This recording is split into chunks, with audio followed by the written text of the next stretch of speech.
저희가 연일 트럼프 2기에 대한 내용을 말씀을 드리고 있습니다. 아무래도 트럼프 2기가 전 세계 경제에 가져올, 우리나라 경제에 가져올 여파가 굉장히 크기 때문인데요. 불안감도 워낙 큽니다. 그래서 행정부에서 경제 정책을 총괄하게 될 사람 누가 될까에도 굉장히 많은 관심이 쏠렸는데요. 트럼프의 선택은 스콧 베센트였습니다. 익숙하지 않은 이름일 수도 있는데요. 이 사람이 어떤 사람일지, 왜 이 사람을 지명을 했을지, 시장에서는 왜 그나마 다행이다라는 평가를 내놓는지 자세한 이야기 나눠보도록 하겠습니다. 민정훈 국립외교원 미주연구부 교수님 전화로 연결하겠습니다. 교수님 나와 계십니까? 예, 안녕하세요. 예, 안녕하십니까 교수님. 요즘 아무래도 미국 상황이다 보니까 자주 이렇게 연결을 부탁드리게 되는데요. 오늘도 한번 미국 상황 분석해 보도록 하겠습니다. 재무장관을 놓고 인선이 많이 늦어진 것 같아요. 예상보다. 재무장관이라는 자리가 얼마나 중요한 자리입니까? 그 재무장관이라는 건 우리로 치면 뭐 기획재정부 장관인 거죠. 예. 그래서 미국 내 최고의 경제 정책 부처라고 할 수 있고요. 경제 정책을 총괄하는 부처이기 때문에 그 막중한 책임을 갖고 있는 거죠. 구체적으로 세금이라든지 국가 부채, 예. 뭐 기밀 규제라든지 제재, 경제 외교 이런 부분을 상무부와 함께 다루기 때문에 막대한 권한을 갖고 있는 거고요. 특히 이제 트럼프 당선인 같은 경우에는 관세를 이용해서 보편적 기준 관세를 부과한다든지 트럼프 상호무역법을 제정해가지고 어떤 전 세계적으로 공평한 관세를 관세율을 지정한다든 등 또 관세를 이용해서 미국의 무역시 적자를 줄이는 이런 역할을 한다고 하고 있고, 이와 더불어서 첨단 기술 분야에서 중국과 선택적으로 디커플링해서 미국을 제조 허브로 만든다고 하잖아요. 예. 그래서 이 경제 통상 정책이 핵심에 있기 때문에 과연 재무장관과 상무장관이 누가 될 것인가, 이 부분에 관심이 많이 집중이 됐고, 그렇기 때문에 아무래도 말씀해 주신 것처럼 이제 베센트 헤지펀드 이제 창업자가 낙점이 됐는데요. 그 과정에서 많은 논의가 있었고 반대도 있었던 것 같아요. 그렇기 때문에 그런 시간이 좀 오래 걸린 거 아닌가 이렇게 생각하고 있습니다. 막강한 권한을 가지고 트럼프 공약을 구현할 핵심 자리라고 볼 수가 있는 그런 사람들인데, 이 스콧 베센트는 조금 전에 교수님도 말씀을 해주셨지만은 지금 트럼프 행정부의 최대 실세가 된 일론 머스크, 이 사람도 공개적으로 반대를 했었지 않습니까? 교수님께서는 이 인물 어떻게 평가하고 계십니까? 미국 내에서 나오는 얘기를 보면 아무래도 이번에는 트럼프 당선인을 적극적으로 도와줘서 경제 고문 역할을 했긴 했습니다만, 아무래도 온건 보수적인 성향이 있기 때문에 트럼프 당선인보다는 조금 더 관세를 이용해서 굉장히 극단적으로 이제 세계 무역 시장을 흔드는 이런 부분에 있어서는 약간의 조율은 가능하지 않을까 이렇게 기대도 하고 있는 것 같아요.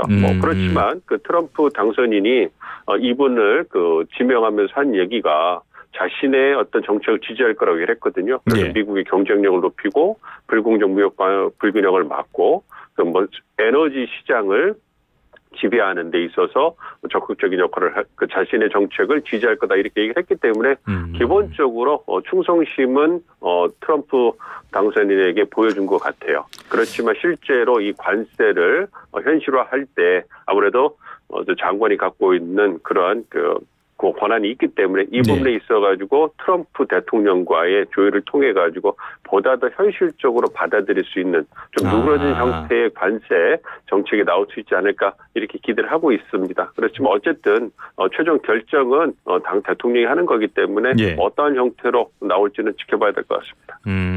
외신 쪽에서는 좀 아이러니한 인선이다라는 평가까지 나오는 것 같던데, 아무튼 트럼프의 공약은 국가 부채를 줄여야 하는 이런 상황 속에서는 굉장히 대척점에 있다라고도 볼 수 있는 공약이잖아요.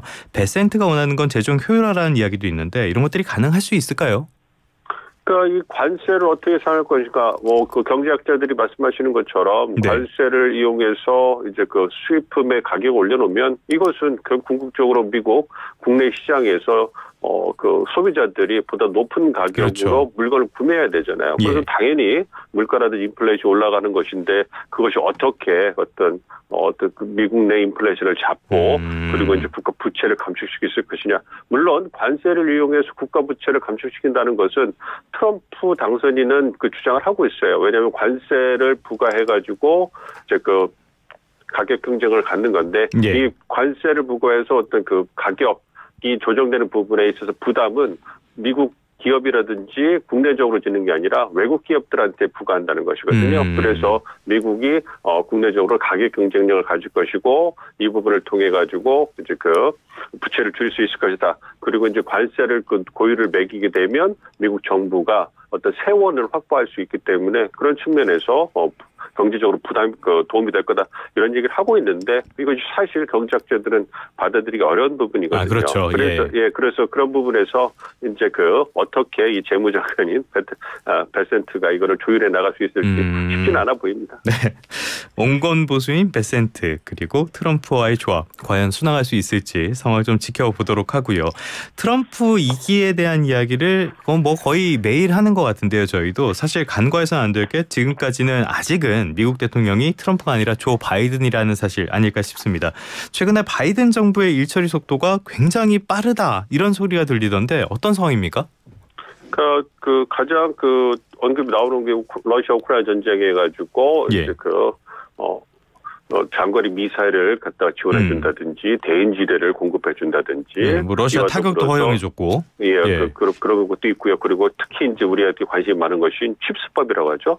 반도체 지원법 같은 경우에는 이것이 2022년에 통과가 됐는데 아무래도 이제 390억 달러를 총 이제 기업들에 배정을 했는데 여기에서 그 배정은 됐는데 약 300억 달러가 아직까지 지급이 안 된 거예요. 근데 만약에 그 이제 트럼프 2기 행정부가 들어오게 되면 이 칩스법이라든지 인플레이션 감축법에 의한 대규모의 보조금을 지급하는 것에 대해서 굉장히 부정적인 입장을 그렇죠. 트럼프 당선인이 보여왔기 때문에 과연 트럼프 2기 행정부에서 이렇게 배정된 보조금이 제대로 지급될 것이냐 이거에 대해서 상당한 의구심이 있고 기업들이 굉장히 불안해합니다. 그렇기 때문에 그런 측면에서 이번 행정부가 끝나기 전에 속도를 높여가지고 이 300억 달러에 달하는 이 보조금을 지급하기 위해서 굉장히 지금 열심히 미국 정부가 주말에도 일을 하면서 노력하고 있다. 뭐 이런 상황이 보여주고 있기 때문에 아무래도 이 미국 대선이 결과가 갖고 오는 것이 이렇게 상당한 정책적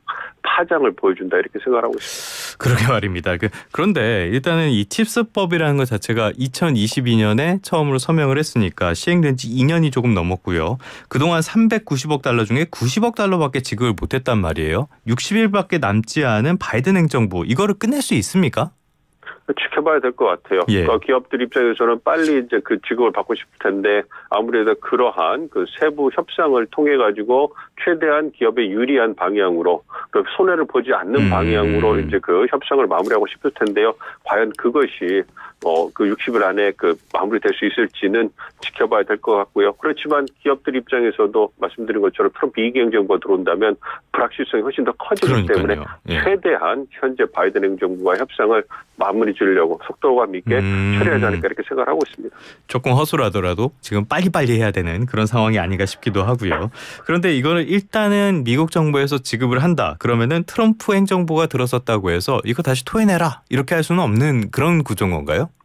그렇죠. 이제 법이 통과돼 가지고 이제 그걸 지급하는 그런 상황인 거거든요. 그렇기 때문에 이미 배정이 돼서 지급이 된다고 결정이 됐다면 이 결정된 부분을 새 행정부가 차기 행정부가 뒤집기는 어려울 거예요. 그렇기 때문에 그 이후부터의 어떤 보조금 지급에 있어서는 그 행정부의 권한을 이용해 가지고 범위를 축소한다든지 규모를 줄이다든지 이러한 부분에 있어서는 가능하거든요.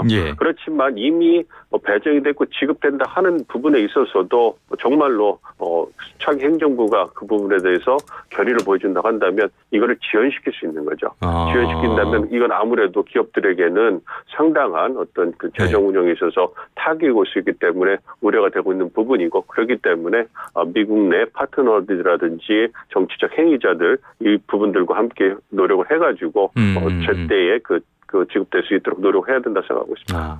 어떻게 보면은 전문용어로 낙장불입 같은 상황을 만들어야 되는 그런 상황인 것 같기도 합니다.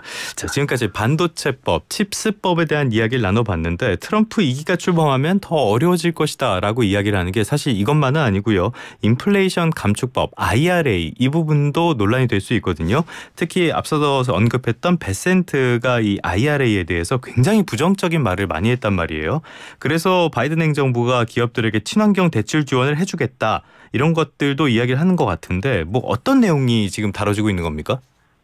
아무래도 이제 말씀하신 친환경 대출 지원이라는 것은 뭐 대규모 청정 에너지 프로젝트를 추진하는 기업에 대해서 대출을 지원해주는 프로그램인데요. 예. 뭐 총 한 29건에 대해서 370억 달러 규모다. 뭐 근데 그 중에서 12건 120억 달러 정도로 완료가 됐고 나머지 이제 17건이 미집행이다 뭐 이런 얘기를 하고 있는데요. 예. 이 부분에 대해서도 그 불확실성이 큰 거죠. 이미 정권이 거의 마무리가 돼 있고 그리고 대부분의 사업은 차기 행정부하고 그 논의를 해야 될 건데 이 부분에 있어서 과연 얼마나 실효성이 있을지 지켜봐야 될 것 같고요. 예. 여기에 어떤 남은 그 17건이라든지 뭐 새로운 그 부분에 대해서 논의를 한다고 하더라도 과연 그것이 차기 행정부 들어왔을 때 얼마나 불편하겠어요. 뭐 이런 그렇죠, 부분에서 그렇죠. 기업들 입장에서는 정치 영역과의 어떤 그 관계를 중시를 할 수밖에 없는데 이런 부분에서 굉장히 좀 어려운 상황에 처해 있는 거 아닌가 이렇게 생각하고 있습니다.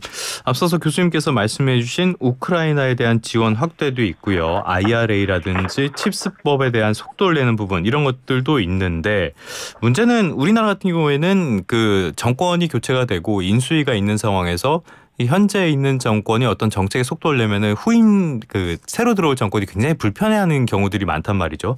미국 쪽에서는 트럼프 쪽 인수위에 이쪽에서 어떤 반응 같은 건 없습니까? 그 부분에 대해서는 굉장히 불편하게 그 생각을 하고 있습니다만 어쨌든 지금까지 권한은 바이든 행정부에 있기 때문에 어떻게 보면 부글부글 하고 있는 거죠. 아무래도 그렇지만 이제 그 바이든 행정부의 권한을 존중해줘야 되기 때문에 이제 불편함을 표현하긴 하고 있습니다만 그것을 뭐 어떤 행동으로 옮기긴 어려운 상황인 거고요. 뭐 그런 상황을 잘 알고 있기 때문에 어쨌든 바이든 행정부에서는 자신들의 정책적 성과를 마무리하고 그 부분을 레거시를 남겨야지 먼저 그 차기 대선에서도 그렇죠. 뭔가 다시 그 대권을 탈환할 수 있는 이런 부분이 있는 거거든요. 그러니까 민주당 정권 입장에서는 자신들이 할 일을 하는 것이고 공화당 차기 행정부 입장에서 불편하게 하지만 그 부분에 대해서 최선으로 존중을 하면서 자신들의 목소리를 높여나가려고 하는 거다 생각하고 있습니다. 알겠습니다. 이런 미묘한 신경전이 있는 상황이라는 점도 알아두시면 재밌을 것 같고요. 바이든 행정부가 막판에 공세를 펴고 있는 또 다른 분야가 있습니다. 빅테크 규제 쪽인데요. 바이든 행정부는 이쪽에 많은 방점을 찍어왔잖아요. 법무부가 구글에 크롬 매각을 요구하고 있다라는 이야기가 나오는데 이게 어떤 내용입니까? 그 소송을 한 거죠. 지난 8월에 법무부와 구글하고 이제 그 소송을 해서 이제 법원에서 판결이 난 거예요. 그러니까 구글이 검색 시장을 반독점했다. 이 부분에 대해서 법무부에 소송을 했고 결국은 법무부가 이겼어요. 뭐 이래가지고 이제 아무래도 그 정부의 유리한 방향으로 결과가 났는데 이 부분이 이제 빅테크 이제 그 분야에서는 굉장히 충격으로 다가오는 거죠. 정부가 직접적으로 개입해가지고 어떤 독점을 막겠다, 반독점 기조를 내서가지고 직접적으로 어떤 그 기업들에게 미국 기업들에게 어떤 그 규제를 강화한 것이거든요. 아무래도 이번 대선에서 빅테크 기업이라든지 어떤 큰 기업들의 CEO들이 트럼프 쪽으로 많이 기울어진 것도 이러한 그 바이든 행정부의 반독점 규제 이런 부분에 대해서 저항하는 이런 부분이 아니었나 생각을 하고 있는데요. 그렇지만 이제 법무부 입장에서는 크롬을 강제적으로 매각하겠다, 그걸 요구하겠다고 이렇게 가닥을 잡고 있지만, 근데 이제 그건 재판부가 또 받아들여야 되는 거고 구글이 받아들이기 어렵잖아요. 아무래도 크롬이 갖고 있는 어떤 경제적 어떤 그 이윤이라든지 잠재력이 상당히 큰데 그것은 그 주력 사업을 포기하는 거나 마찬가지인데 또 구글도 쉽지는 않을 것이고요. 그리고 트럼프 2기 행정부가 들어왔을 때 또 구글과의 관계가 반독점 규제 이 부분에 대해서는 규제를 완화하는 쪽으로 트럼프 2기 행정부는 가닥을 잡고 있기 때문에 정책 기조가 달라지고 목소리가 달라질 수 있기 때문에 구글 입장에서는 일단 지켜보지 않을까 좀 생각을 하고 있습니다. 이 부분에 대해서 또 트럼프 대통령이 이제 어떠한 또 목소리를 내느냐 이게 중요할 것이고 그것이 정책 방향을 잡는데 상당한 영향을 미칠 거라고 생각하고 있기 때문에 지켜봐야 될 것 같습니다. 알겠습니다. 그런데 이 부분에서 약간 가시 비슷하게 재밌는 얘기를 보자면은 바이든에서 트럼프 행정부로 바뀌면서 빅테크 기업들의 희비 이쪽도 아주 극명하게 갈릴 수 있다 이런 전망이 나오지 않습니까? 교수님은 어떻게 보세요? 그렇죠. 아무래도 이제 트럼프 대통령의 그 어떤 개인적인 성향 때문에 그런 부분이 있는 거죠. 자신의 호불호가 굉장히 강한 분이시잖아요. 그래서 예를 들어서 막 저커버그 같은 이제 메타의 CEO. 그렇기 때문에 굉장히 그 관계가 좋지 않고 뭐 예전에 예, 아무래도 그러한 그 악연이 있기 때문에 이 부분에 대해서 굉장히 좀 그 험한 소리도 하고 있고 그래서 예. 남은 삶을 뭐 감옥에서 보낼 거다 뭐 경고도 했고 뭐 이런 부분이 있죠. 그리고 뭐 어떤 팀 쿡 어떤 애플 CEO 같은 경우에는 어떤 트럼프 후보의 당선관이 높아지니까 굉장히 좀 태도를 바꿔가지고 굉장히 좀 친화적으로 나오는 모습도 보여줬고 그러니까 기업을 위해서는 예. 좀 굉장히 좀 자신을 희생한 것이 아닌가 이런 생각 들긴 합니다만 아무래도 예.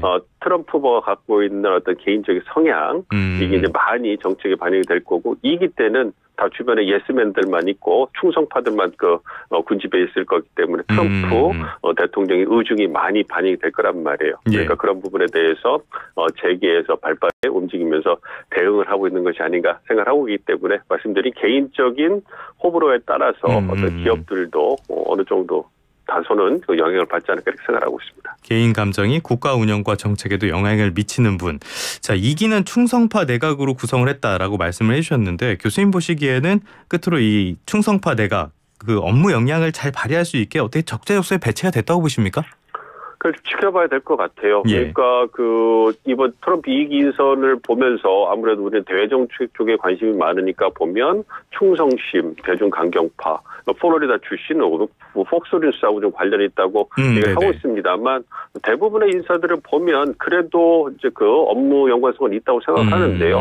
그렇지만 예를 들어서 국방장관의 어떤 임명대 피트 헤그세스 같이 어떤 그 폭스뉴스 진행자 같은 경우에는 얼마나 국방과 그 연관이 있을까 이런 부분에 대해서 정말 큰 퀘스천 마크가 있고 굉장히 어떤 그 개인적인 어떤 논란이 있는 분이기 때문에 과연 이러한 인선이 적절한 것인가 이런 부분에 대해서 미국 내에서도 상당한 논란이 있거든요. 예. 그렇기 때문에 앞으로 상원 인준 과정에서 상당히 논란이 있는 블러리키 슨 인사가 있다고 생각을 합니다. 그럼에도 불구하고 어쨌든 트럼프 당선인과의 개인적인 어떤 그 친분을 바탕으로 해서 이 지명이 된 분이시기 때문에 이런 부분에서 이제 그 업무 전문성이라든지 연관성에 있어서는 좀 한계가 있는 부분도 있거든요. 그런 부분이 이제 인준 과정에서 많이 그걸 걸러지면서 보다 더 전문적인 인사가 들어올 가능성도 있습니다. 그래서 지켜보셔야 될 것 같습니다만 어쨌든 트럼프 2기의 인선은 업무